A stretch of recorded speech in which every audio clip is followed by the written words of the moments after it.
अस्सलाम वालेकुम मुंहिंजा रील साथियो में तव्हां ख़ुशि बाश हूंदो साथियो। इहे ॿ किताब आहिनि ॿई ھاري انقلاب आहे ھاري जे हवाले खां जेके आहिनि सो किताब आहिनि। किताब ॿई पुराणा आहिनि। हिकिड़ो त तमामु पुराणो आहे, ॿियो हाणे शाया थियो आहे, इहो बि 2 साल पुराणो शाया थियल आहे। ॿई किताब ॾाढा ज़बरदस्त आहिनि, ॿई सुठा आहिनि। इन करे त नाला वॾा आहिनि। ऐं हिकिड़ो ई मौज़ू जेको आहे मौज़ू निहायत अहम आहे। असां वटि जेको आहे सो हीउ सिंध जेको आहे ज़रई मुल्क जे हवाले खां ज़रई हवाले खां सुञाती वञे थी। उते हारियुनि सां इस्तेसाल जे असांजे पाड़ेसरी मुल्क में हारियुनि सां इस्तेसाल थिए थो। हारी ख़ुदकुशी पिया कनि। ऐं हीअ हारी जेको आहे सो असांजी इकानमी जी 6 रग आहिनि। अगरि उहो जेको आहे सो हेठि कैटेगरी में आहे, ॾुख में आहे, बदहालीअ में आहे, त पोइ ही मुल्क क़ौम तरक़ी न करे सघंदी। असांजे हारी खे असांजे हारी जी सपोर्ट करणु घुरिजे, मदद करणु घुरिजे। उन हवाले खां पूरी दुनिया में हारी उथिया पर हिन महिल बि सुधरियल हुजनि या अणसुधरियल किथे, हाणे त टेक्नोलॉजी अची वई आहे, टेक्नोलॉजी दौर थी वियो आहे। हारी मतिलबु माना असां वटि छॾे करे ॿियनि हंधि या पाड़ेसरी एशियन मुल्कनि खां थोरो हटी करे ॿियनि हंधि हारियुनि खे सुठो मान मर्तबो मिलियो थो वञे, सुठी इज़त मिली थी वञे। ऐं उन्हनि इनकलाब विड़ी करे पंहिंजो हक़ वरिता। असां वटि माई जुंदो जो मिसाल आहे, अहिड़ा ॿिया बि 2-3 मिसाल आहिनि। मां नालो नथो खणी सघां। हिकिड़ी जेको आहे सो यूट्यूब जी क्राइटेरिया आहे, सो इन करे थोरी मजबूरी आहे। बाक़ी अचो त किताब जो थोरो तारीफ़ करायूं। साथियो हीअ किताब आहे दुनिया जा हारी इनकलाब, सिंधीकार सरवर सेफ। साथियो किताब जीअं तव्हां ॾिसो पिया त हिकिड़ो सफ़ा पुराणो ज़ईफ़ जेको आहे सो मूंखे हथु आयो आहे। मां बि हाणे लाड़काणे में घुरायो आहे, जेको आहे सो 20 तारीख़ अॼु खां 3 ॾींहं अॻु में। सो जेको आहे सो हीअ कुझु जेके टॉपिक्स आहिनि जिते नाइजल हेर्स, हमज़ो अलवी, निपलाप दास गुप्ता जेके आहिनि सो हिन जा राइटर्स आहिनि। जेको हीअ किताबु ॾाढो ज़ईफ़ हालत में आहे, पर क़ीमत जे हवाले खां हथ जी क़ीमतूं हणी ठीकु आहे, पर तव्हांखे इहे 50 रुपए में मिली वेंदो अगरि मिले त। हीअ साथियो जेका चैप्टर्स आहिनि, ग़ुलाम मोहम्मद हंजराज, अबू जिबरान मुहागुनी लिखियो आहे। अबू जिबरान असांजो ख़ाकी जो लाइ चवंदा त उहो आहे अबू जिबरान। भाई इक़बाल खान लिखिया पेश हारी इनकलाब जूं हदूं, नाइजल हेरिस, हारी इनकलाब, चीन जो मिसाल, हमज़ो अलवी, निक्सलाई तहरीक जे उरूज ऐं ज़वाल जो जाइज़ो। साथियो हीअ जेको आहे सो मुख़्तसिर तौरु जॾहिं थोरो तारीफ़ कयूं होला त जॾहिं इनकलाब तहरीकूं ऐं पार्टियूं पंहिंजे प्रोग्राम खे मारूज़ी हालत सां जोड़े बीहारींदियूं आहिनि ऐं पंहिंजी नज़रियाती लाइन खे अमल सां अमल खे नज़रिए सां हम आहंग कंदियूं आहिनि, तॾहिं उहे न रुॻो इनकलाब जी अॻुवाणी कंदियूं आहिनि, पर इनकलाब बर्पा बि कंदियूं आहिनि। छो त जॾहिं नज़रिए अमल जो पाण में ॻंढापो जुड़ंदो आहे, तॾहिं मौजूदी क़ुवत जी मारूज़ी हालत सां हम आहंगी बि पैदा थींदी आहे। ऐं जॾहिं मौजूदी क़ुवत जी मारूज़ी हालतुनि सां हम आहंगी पैदा थींदी आहे, तॾहिं इनकलाबी अमल पूरी समाज जी तरी असर अंदाज़ थींदो आहे। साथियो हीअ जेको आहे सो मुहाग आहे ग़ुलाम मोहम्मद हंजराज जेको आहे त लिखियो आहे। ॾाढियूं कम जूं शयूं आहिनि, ॾाढियूं ज़बरदस्त किताबु आहे। ऐं जेको आहे सो जेकर मिली वञे हारी इनकलाब जे हवाले खां त ॾाढो सुठो आहे। किताब जे हवाले खां किताबु ॾाढो पुराणो ज़ईफ़ आहे, नंढो किताब जो आहे, वॾो कोन्हे। मां हिन जो तारीफ़ ॾियण जो मतिलबु हिते ईअं हो त हीअ ॾाढी सुठी नायाबु शइ आहे, जेका अगरि मिली वञे त कोशिशि कबी अगरि PDF में करण जी त थिए त पोइ करे वठिबा।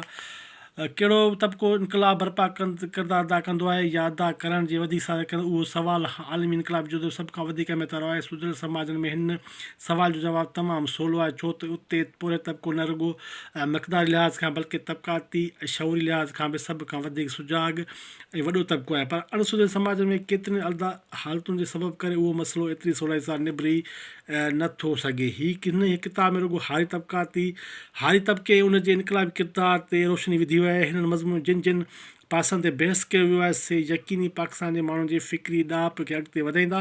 इन जुज़ो में संदसि मददगार साबित थींदा। पर जीअं त हिन चूंड जो मक़सदु उहो बि कोन आहे त उन्हनि मां मथे ज़िक्र कयल मसइलनि खे सम्झण में मदद मिली सघंदी, पर उनजो हिकु अहम मक़सदु हीअ बि आहे त हिननि मज़मून जे ज़रिए मार्क्सी साइंसी ॾाप जो हिकु नमूनो पेश करे सघिजे थो, जंहिं लाइ हमज़े अलवी साहब जो मज़मून ख़ासि ध्यानु जोॻो आहे। बदकिस्मती सां गुज़िरियल 50 सालनि खां वठी केतिरनि ई ज़रिए सबबु जे करे कम्यूनिस्ट जे ख़्याल में ऐं लिखण ते हिकु अहिड़ो फ़िक्री बयानी अंदाज़ हावी रहियो आहे जंहिंमें साइंसी दलनि जाइ ते मदे खां किताबदारी लफ़ाज़ी वधीक हावी रही आहे। इन ते इख़्तिलाफ़ आहे, मां नथो ॻाल्हाए सघां, सभु को पाण ॼाणे। जेको आहे साथियो माज़रत ॿियो ही किताबु आहे ھاري कमेटी जे अक्सरती रिपोर्ट ते इख्तलाफी नोट मसूद क़दरपोश डॉक्टर मोहम्मद नवाज़ हिकिड़ो तर्जुमो कयो आहे मार्केट मिले थो न त हिन इदारे खां इन भाऊ खां सिंधी का बुक शॉप खां ही फ़ोन करे तव्हां घर वेठे बि घुराए सघो था तव्हांखे मोकिले ॾींदो या ही इदारे जो बि थोरो फ़ोन नंबर ॾियां लाड़काणे में छपियल आहे हीउ पुराणो शायदि थियल आहे 2020 जो जेका हाणे मिले त साथियो ही जेके आहिनि सो कुझु टॉपिक्स आहिनि सिंध háري तहरीक तरफ़ां इजाज़तनामो मुतज़ 2 अखर पज़ीराई मुहाग ज़मीनी सुधारनि जो मसइलो हारी ऐं ज़मीनदार सिंध में ज़रायत ज़मीन फ़क़ति बेज़मीन लाइ ज़मीनी सुधारनि ते इस्लामी कानून दुनिया जा ज़मीनी सुधारा पाकिस्तान में ज़मीनी सुधारा इन्हनि ते जेको आहे सो लिखियो वियो आहे भाई थोरो ही मोहम्मद मसूद जेको आहे सो थोरो तारीफ़ हुई फ़ोटो 1900 में लाहौर में जनम वठंदड़ डॉक्टर ग़ुलाम जीलानी जो पुटु मसूद गवर्नमेंट लका लाहौर BA जी संद हासिल कयल अॼुकल्ह पंजाब यूनिवर्सिटी पढ़ण लाइ वियो मसूद LLB जी इम्तिहान में सभ खां वधीक मार्कूं खणी पहिरीं एज़ाज़ में इम्तिहान पास थियो इंडिया नंढे खंड जा मशहूरु अॻियां रिकॉर्ड तोड़े छॾिया 1991 में इंडियन सिविल सर्विस मुज़ामत जो अख़्तियार खे वधीक सुठिया आला तालीम हासिल कई साथियो हीउ हुनजो थोरो तारीफ़ आहे अखर कमेटी तक रिपोर्ट ते हिकु अहम मज़बूत ॼाण वारी háري रिपोर्ट ते इख़्तिलाफ़ नोट लिखण ते उकसायो जेका हिन जुलाई 19 हुकूमत खे पेश कई इख़्तिलाफ़ी नोट छपजण खे इनकार कयो पर यूसुफ हारून सिंध जी वॾे वज़ारत संभालींदे चयो त 1949 में हुकुम नोट तो इख़्तिलाफ़ी नोट खे छापियो वञे जल्दी पोइ मसूद ज़मीन बेज़मीन हारियुनि लाइ जे हिकु मुहिम शुरू कई सॼी सिंध में मसूद háري जे नाले सां सुञाणणु लॻो मुल्क जे लखे माण्हुनि तरफ़ां मिलियल मान माणपो इज़त मान करे अवाम जी हिमत अफ़ज़ाई कंदे मसूद मुल्क में वठंदड़ अडाणी सां सोटे कपिड़े जी खांदी पाइणु शुरू कई पंजाब जे ॿराड़े में गांधी के कपिड़े जे पोशाक खांदी कपिड़े जी पहिरीं हिन पंहिंजी सरकारी नौकिरी कई ज़िंदगी जे आख़िरी पल में उहा पोशाक जारी रही इन जे नतीजे में खेसि मसूद क़दरपोश जो लक़ब मिलियो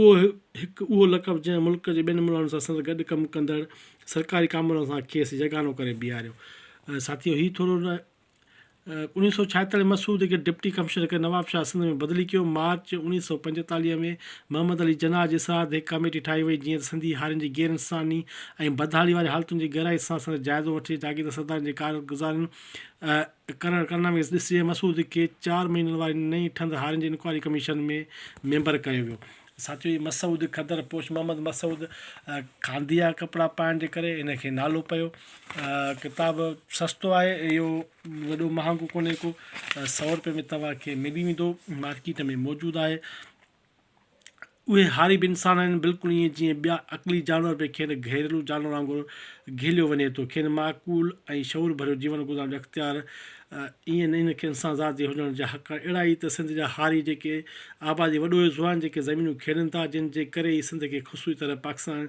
जिया नाज जो ख़ज़ानो सम्झे पाकिस्तान जिया नाज पाकिस्तान जे अनाज जो ख़ज़ानो सम्झे थो थोरी प्रूफ जी चुक जे करे पाकिस्तान जे अनाज जो ख़ज़ानो सम्झो वञे थो सो बिल्कुलु साथियो इन में को शक कोन्हे वीडियो वॾी थी वई आहे वीडियो खे लाइक ऐं चैनल खे सब्सक्राइब करण जो अर्ज़ु कजे थो किताब ॾाढा ज़बरदस्तु आहिनि मार्केट में पिया आहिनि वठणु चाहियो पढ़णु चाहियो त किताब तव्हांखे मिली वेंदा थैंक यू साथियो